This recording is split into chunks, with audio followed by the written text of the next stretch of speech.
कि मरने से पहले हम सब कर ले इस पे गौर। किताबों का खुदा और है, बाबों का खुदा और। कहने को तो थी सबका इस्लाम है, लेकिन किताबों का जहां और है, बाबों का जहां और।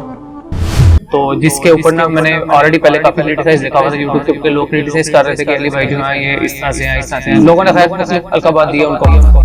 अब उसको जो भी कोई मसला आता है वो मेरे से पहले पूछे कि अब्दुल्ला भाई मुझे अब ये बताएं इसका क्या सलूशन है, आपके नजदीक इसका क्या सलूशन है। मुझे इस चीज की खुशी भी होती है सम टाइम कि यार ये बंदा खिलाफ आता है, इंजीनियर साहब का खिलाफ मेरे साथ खिलाफ आता है, लेकिन ये बंदा मुझसे सपोर्ट जरूर करता है, कुछ तो डिफरेंट है। फिर मुझे एक चीज समझ आ गई कि अहले दीन जो है ये तो 4-5 टॉपिक लेके बैठे हुए हैं, तो इससे बात नहीं बन सकती। तो इस्लाम ये नहीं है ये 4-5 टॉपिक को बात कर लें या 2-3 किताबें पढ़ लें, तो ये इस्लाम नहीं है। वो जो मुझे हर्डल्स आई ना, लोगों ने मेरे पीछे नमाज पढ़ना छोड़ दी। फिर मैंने उनसे कहा, मैंने कहा यार मुझे इस चीज पे ना करो, आप में से कोई एक बंदा आ जाए नमाज पढ़ाए, मैं पढ़ूंगा।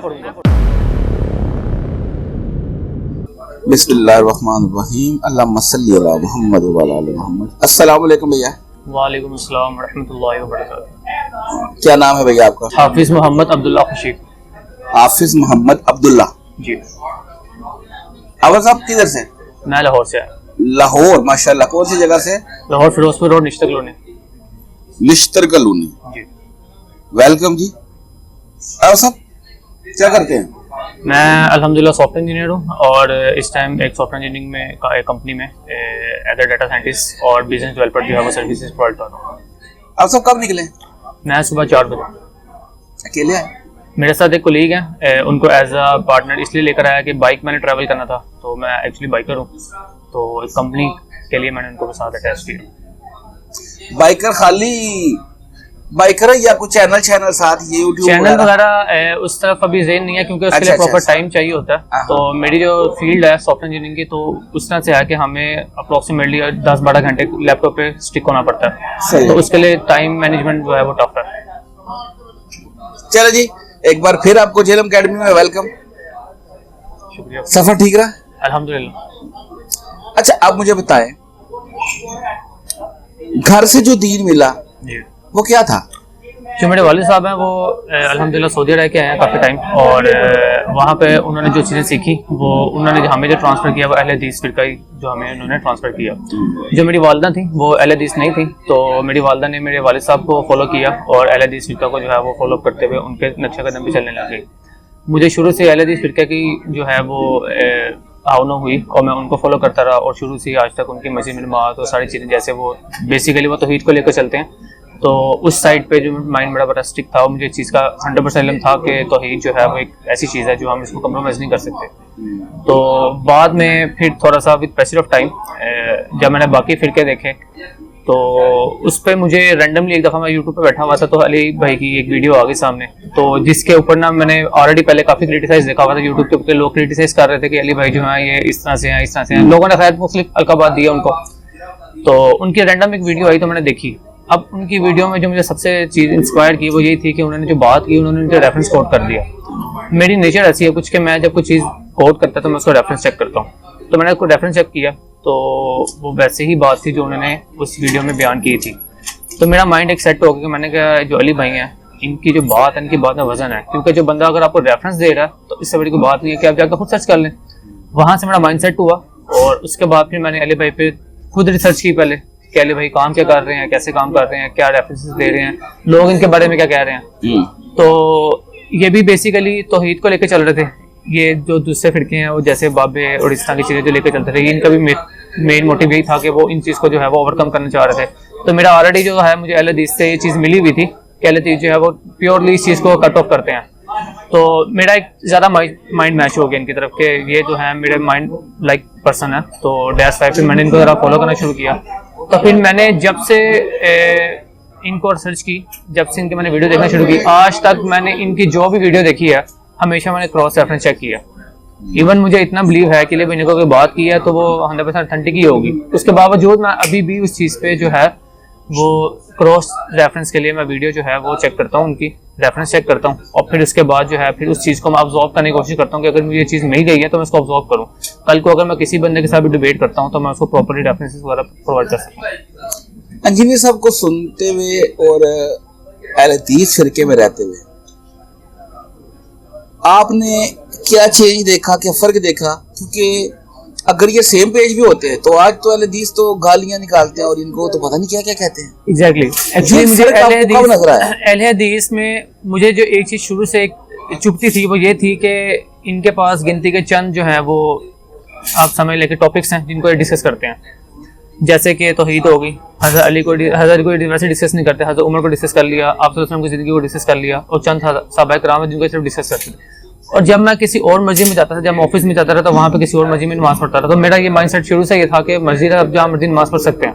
जब मेरा इत्फाकन मैं किसी और मस्जिद में जाकर ऑफिस के साइड पे जुम्मा पढ़ता था तो वहाँ पर बातें कुछ और होती थी, मेरी मस्जिद में जाता था तो वहाँ बातें कुछ और होती थी। तो मुझे थोड़ा सा माइंड वहाँ से क्लिक हुआ कि हम लोग जो है वो चंद टॉपिक को लेके बैठे हुए हैं और उसी पे हम पूरी जो है हम कहानी बना के बैठे हुए हैं कि ठीक है तो ही लेके हम चल रहे हैं, हर चीज़ वैसी है।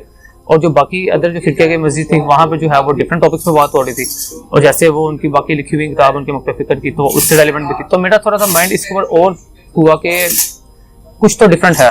फिर मुझे एक चीज़ समझ आ गई कि अहले हदीस जो है ये जो 4-5 टॉपिक लेके बैठे हुए हैं तो इससे बात नहीं बन सकती। तो इस्लाम ये नहीं है ये 4-5 टॉपिक पर बात कर लें, ये 2-3 किताबें पढ़ लें, तो ये इस्लाम नहीं है। फिर जब मैंने अली भाई की वीडियोस देखी तो मुझे वहाँ पर डिफरेंट चीज़ें मिली, बाकी जो मक्तब फिक्र था उनके ऊपर रिसर्च मिली, उनके ऊपर रिसर्च करके अली भाई ने जो रेफरेंसेस दिए, अली भाई ने जो बात कोट्स की, जब वो मैंने क्रॉस चेक की तो मेरा जो नॉलेज था वो थोड़ा वास्ट होना शुरू हो गया। मुझे समझ आना शुरू हो गई कि अच्छा अगर बाकी फिरका अगर देवबंदी ये कहता है या बरेलवी ये कहता है तो अली भाई ने इनकी ये बात कोट करके उनकी किताब से रेफरेंस देख के इनको काउंटर किया हदीस की किताब से, आप सल्लल्लाहु अलैहि वसल्लम की सीरत से। तो वहाँ से मेरा एक और जो है थोड़ा सा माइंडसेट और इम्प्रूव हो गया कि ठीक है मैं इन चीज़ को देखा। फिर वहाँ से मेरा एक जो माइंड प्रॉपर बना वो ये बना कि मैंने अहले हदीस फिरका को जो उनकी बातें वैलिड हैं वो मानूंगा, जो उनकी बातें वैलिड नहीं है या वो जो चंद टॉपिक लेके बैठे हुए हैं उससे हट के बाकी जो दीन है, बाकी जो इल्म है उसको भी लेना है। फिर मैंने बाकी चीज़ों पर रिसर्च की, बाकी मक्तब फिक्र को देखा, बाकी उलमा कराम को भी सुनना शुरू हो गया, मैं बरेलवी हो गया, देवबंदी, शिया सबको सुनना शुरू कर दिया। फिर सबको इसलिए सुनता था कि ताकि अली भाई के क्रॉस रेफरेंस के ऊपर जब मैं उनकी डिबेट सुनूंगा या उनकी उस टॉपिक पर बात सुनूंगा तो मुझे ये वाज़ेह समझ आ जाए कि क्या बात ठीक है क्या बात गलत है।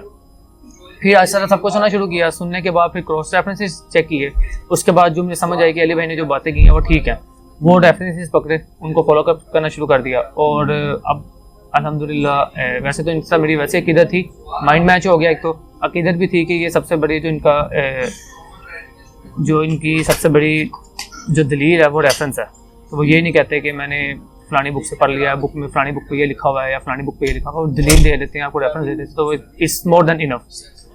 तो फिर इनसे तो एक थोड़ी सी लगाव हो गया इस बात के ऊपर कि यार दिस इज़ द पर्सन के जो आपको टू प्योरली जो है वो इस्लाम के ऊपर लेकर जाना चाह रहे हैं। सही हो गया। अच्छा, इस पूरी जर्नी में कोई ऐसी तकलीफ, कोई ऐसी परेशानी दावत के हवाले से कोई जो शेयर करना चाहो, अपना दर्द दिल रखना चाहो? अच्छा, आज तक मुझे घर वालों की तरफ से कोई ऐसा जो है वो नहीं मिला। उसकी वजह यही थी कि जो वालिद साहब हैं उन्होंने जब ऑब्वियसली जो उनका मकतबा फिक्र था तो वो अप्रोक्सीमेटली ठीक है अगर हम शिर्क को लेकर चलें तो, बाकी उन्होंने कभी उन मसलक में कभी कोई दूसरा टॉपिक की बात ही नहीं, तो उनके पास नॉलेज भी नहीं है। सेकेंडली जो मदर है वो मुझे काउंटर करती हैं अक्सर कि ये तुम जो बात कर रहे हो ये गलत है, ये तुम जिस मौलवी के पीछे लगे हो ये गलत है। उनको मैं अक्सर कुछ चीज़ें ऐसी हैं जो इस्लामी पॉइंट ऑफ व्यू से मैंने उनको रेफरेंसेस दिए, अपनी मदर को मैंने रेफरेंसेस दिए, मैंने उनको बताया कि सही बुखारी में सही मुस्लिम की चीज़ लिखी हुई है, आपको हदीस नंबर दे रहा हूँ, आप रेफरेंस को चेक कर लें। फिर वो बात डिबेट होके पापा के पास जाती थी, फादर जो है मुझे फिर आगे से काउंटर करते थे कि तुम जो है अगर तो बात ठीक है तो मुझे बताओ। जब मैं फादर को वो चीज़ काउंट करता था, उनको रेफरेंस देता था, तो फादर मुझे आगे से कुछ भी नहीं कहते थे। उनको समझ आ जाती थी कि इस बच्चे को नॉलेज है और ये नॉलेज बेस मुझे रेफरेंस दे रहा है, और वो फिर इस चीज़ को ऑब्जॉर्व करते थे, वो कहते थे ठीक है ये ठीक है। फिर मदर ने तो खैर इससे कोई किया नहीं। बाकी अभी तक जो मुझे हर्डल्स आई हैं मुआशरे के अंदर वो यही हैं कि जो मेरे कोलीग्स हैं, जिस ऑफिस में मैं काम करता हूँ वहाँ पर तो नॉर्मली अल्हम्दुलिल्लाह मैं हाफिज़ हूँ एक्चुअली, तो वहाँ पर मुझे जो है समय लेके मौका मिला जमात वगैरह करवाने का। ऑफिस में मैंने ट्रेंड शुरू किया था नमाज़ करवाने का, तो जब मैंने रफ़ा जान करना शुरू किया तो लोगों ने इतराज़ा शुरू कर दिए। 4 बंदे एक साइड पे हो गए, 4 बंदे एक साइड पे हो गए, 2 बंदे एक साइड पे हो गए। अब उन सब ने मेरे पे इतराज़ा शुरू कर दी कि ये फलाना है, ये फलाना है, ये फलाना है। और मेरी अक्सर कोशिश होती थी कि मैं ज़्यादातर ना इंजीनियर भाई अली भाई के लेक्चर ऑफिस में बैठ के सुनता था, काम ऑफिस से कर रहा हूँ, साथ लेक्चर सुन रहा होता था, बैक एंड पे चल रहा होता था। तो कुछ दोस्तों ने देख लिया, उन्होंने फिर इतराज़ा शुरू कर दिया कि यार तुम मिर्ज़ा हो गए, तुम ऐसे हो गए, तुम वैसे हो गए। मैंने कहा ठीक है यार, आप मुझे अपनी दलील दे दो, मैं आपको दलील दे देता हूँ, समझ रहे हो, ठीक है।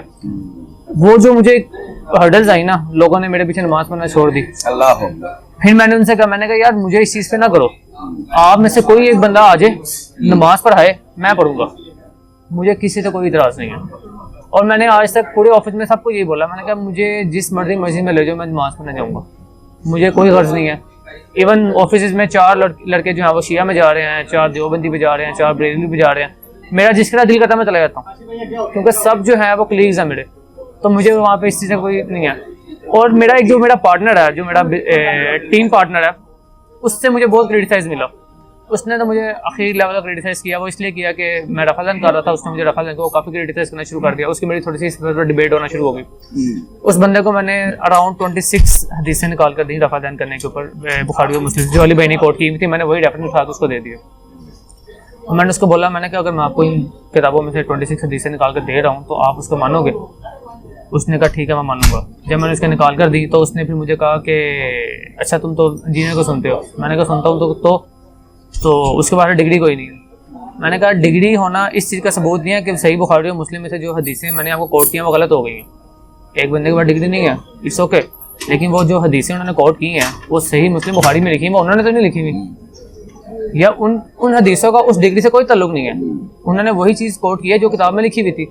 खैर वो डिबेट होगी, तो फिर वो 4 दिन मूड ख़राब रहा उसका भी। तो मैंने कहा ठीक है, लेकिन अब आई डोंट नो क्या हुआ क्या नहीं हुआ। तो कुछ टाइम के बाद उस बंदे ने, अब उसको जो भी कोई मसला आता है वो मेरे से पहले पूछता है कि अब्दुल्ला भाई मुझे अब ये बताएं इसका क्या सलूशन है, आपके नज़दीक इसका क्या सलूशन है। मुझे इस चीज़ की खुशी भी होती है सम टाइम कि यार ये बंदा लाख इख्लाफ आता है, इंजीनियर के साथ इख्लाफ मेरे साथ इख्लाफ आता है, लेकिन ये बंदा मुझसे कोट जरूर करता है कि मैं इस चीज़ को इस मसले को किस नज़र से देखता हूँ। तो जो अब मैंने इसको नोटिस किया कि जो मैं उसको चीज़ बताता हूँ, आई डोंट नो कि वो सर्च करता कि नहीं करता, लेकिन वो उस चीज़ को फॉलो कर रहा होता है। जो मैं उसको बता देता हूँ कि यार ये चीज़ ऐसे है। अब ये अल्लाह की तरफ से ऐसा है कि शायद उसके दिल में ये बात आ जाती है, मुझे नहीं पता इस बारे में क्या है क्या नहीं है, लेकिन वो फॉलो कैसे कर रहा है मेरी बात को आई डोंट नो। क्योंकि बात जो है मैं उसको डायरेक्ट रेफरेंस देता हूँ कि भाई ये बुक है, इसमें ये हदीस है, ये इसके अकॉर्डिंग ये चीज़ है। अब वो उसको स्टडी करता है नहीं करता, लेकिन वो अल्हम्दुलिल्लाह उस चीज़ को फॉलो करना शुरू कर दिया माशाल्लाह। तो मुझे इस चीज़ की खुशी होती है कि चलो मुझे लाख खिलाफ आते हैं, लेकिन वो कम से कम अगर मैं उसको बात कर रहा हूँ वो पढ़ने के बाद उसको फॉलो तो कर रहा है ना। सही बात, तो इतना ही इनफ है। बाकी मुझे इससे कोई इससे नहीं है कि वो बात माने ना माने, कोई गर्ज नहीं है मुझे। बाकी ऑफिस में भी है ये क्रिटिसाइज, तो सम टाइम होता है मुझे कि यार ये गलत है, कि फिर मैंने इस चीज़ को ओवरकम करने के लिए मैंने ये चीज़ छोड़ दी। ऑफिस के अंदर मैंने नमाज करना छोड़ दी। मैंने कहा ठीक है मैं नमाज नहीं करवाता, जिसने करनी अपनी अपनी खुद कर लो, क्योंकि मुख्तलिफ फ़िरके हैं, मुख्तलिफ माइंड है, तो वो सूटेबल नहीं लगता। आप किसको क्या कहेंगे कि हमने इस टाइम नमाज पढ़नी है, हमने अब अहले हदीस जो है वो लोग में पढ़ते हैं, देवबंदी जो है वो थोड़ा लेट करके पढ़ते हैं। हाँ। अब उनके नज़दीक असर की नमाज 4 बजे हो जाती है, इनके नज़दीक असर की नमाज 5:15 होती है, तो वो टाइम क्लैश भी बहुत आता है। अब टाइम पे कैसे आप उनको कर सकते हैं, तो इसलिए वो चीज़ कट ऑफ कर दी, ताकि ये काम है ऑब्वियसली वो भी जॉब कर रहे हैं, मैं भी जॉब कर रहा हूँ, तो ये इख्लाफात जो हैं वो मजीद आगे ना जाए। बिल्कुल सही हो गया। अब घर वाले सारे ओके हैं माशाल्लाह, उनको दावत के हवाले से? घर में जो मेरी मिसेज हैं उनको मैंने जो आज तक बोला उन्होंने कहा ठीक है। बाकी जो एक्चुअली जो मेरा छोटा वाला साला है वो अनीना साहब का वो बहुत बड़ा फ़ैन है, उनका और मेरा माइंड जो है वो काफ़ी मैच करता है, तो उनकी बड़ी रिसर्च है इस चीज़ के ऊपर। वो अपने घर का माइंडसेट करते हैं, उन्होंने अपने घर का माइंडसेट किया ऑटोमेटिकली, और वहाँ से जो मेरी मिसेज हैं उनको माइंडसेट मैंने कर दिया आगे से, तो वो जो मैं उनसे कहता हूँ वो कहती है ठीक है माशाल्लाह। तो बाकी जो मदर है, मदर को बात तब पता लगती है जब कोई ऐसी कोई बात हो जाए कि अच्छा ये कुछ नया ही हो गया आज, तो फिर मदर मुझे क्वेश्चन करती है कि ऐसा क्यों किया। अदरवाइज मदर मुझे कुछ नहीं कहती। फादर है, फादर को पता कि ठीक है ये मतलब इसको शऊर है इस टाइम, इसको पता है कि चीज़ें ये खुद रिसर्च करता है, तो ऐसा कोई नहीं हुआ। लेकिन सम टाइम कभी कोई बात ऐसी हो तो फिर टोंट पड़ जाता है वालिदा की तरफ से कि तुम बकरी मौलवी बन गए हो ये वो, तो बस वो थोड़ा बहुत होता है, वैसे अदरवाइज मुझे घर वालों से कोई इतना क्रिटिसाइज नहीं हुआ। सही हो। फर्स्ट टाइम आए इधर? जी फर्स्ट टाइम आया। अच्छा लगा आपसे बात करके, थैंक यू सो मच। थोड़ी देर तक रिकॉर्डिंग भी स्टार्ट हो जाएगी, अब ये बैठो, जज़ाकल्लाह खैर। और फिरकों की दुकानें बंद, द डैमेज डन।